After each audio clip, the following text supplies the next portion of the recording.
I remember when it began, a subtle shift, a tiny crack in the very foundation of everything I had once believed was absolutely solid and unwavering. We had been together for what felt like an eternity. Sarah and I, our lives meticulously interwoven, like an old, comfortable tapestry. A familiar pattern of shared dreams and quiet understanding. But that comfort, that predictability, began to feel less like a sanctuary and more like a gentle, suffocating cage, a routine that slowly but surely began to steal the vibrant breath from my soul. I did not perceive it that way. Then, not with any real clarity, I merely felt a quiet, unnamed desperation, a gnawing yearning for something undefined, something profoundly more than what our life offered at that precise moment. Then Mark entered my orbit. He was a new colleague at work, arriving in the department with an almost palpable vibrancy and a boundless energy. I realized I had long forgotten existed within me within anyone. Our initial conversations were purely professional, innocent enough coffee breaks, shared lunches, just the superficial pleasantries of office camaraderie.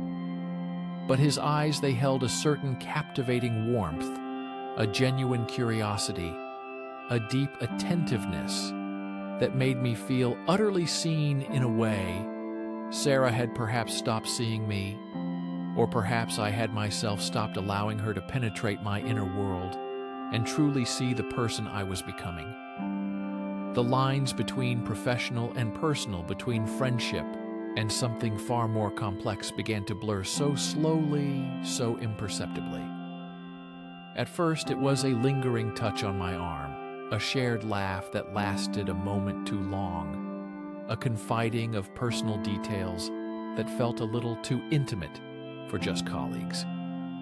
I told myself repeatedly, it was harmless, just a friendship, a harmless flirtation, to sprinkle a little brightness into my increasingly dull days. I convinced myself I deserved a little excitement, a small measure of recognition, an escape from the mundane.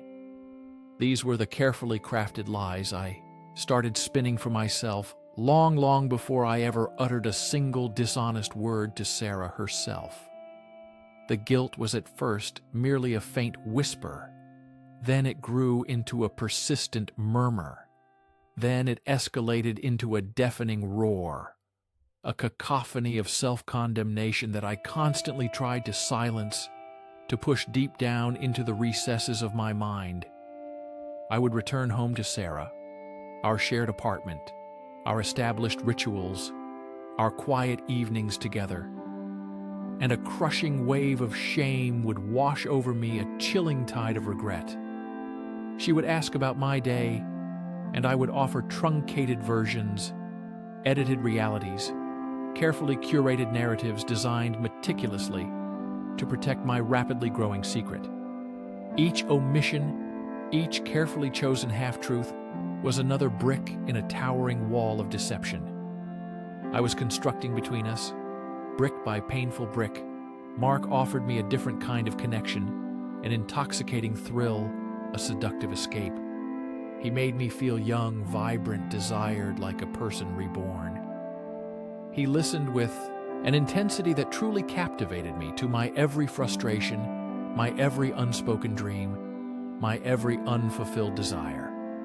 He seemed to understand me without words, filling a void within me I had not even realized was so incredibly vast.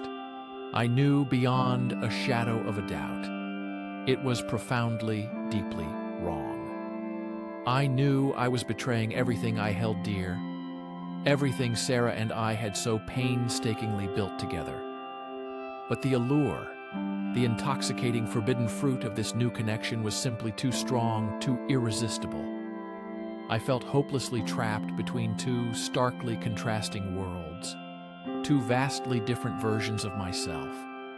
One was the loyal, steadfast partner, the other a reckless adventurer chasing a fleeting sensation, a temporary high.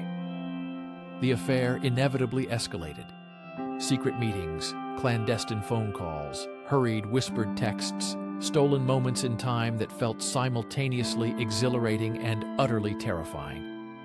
My heart pounded relentlessly, a constant frantic drumbeat of deceit, an internal rhythm of impending exposure. I became a master of deception, a true chameleon effortlessly shifting colors to seamlessly blend into whichever reality I needed to inhabit at any given moment. My sleep became increasingly restless, my mind a relentless battlefield of self-justifications, desperate rationalizations, and bitter self-recriminations. I would lie awake beside Sarah, feeling the familiar, comforting warmth of her body, the gentle, peaceful rhythm of her breathing, and a cold knot of unspeakable dread would tighten in my stomach, a sickening certainty. How could I continue to do this to her?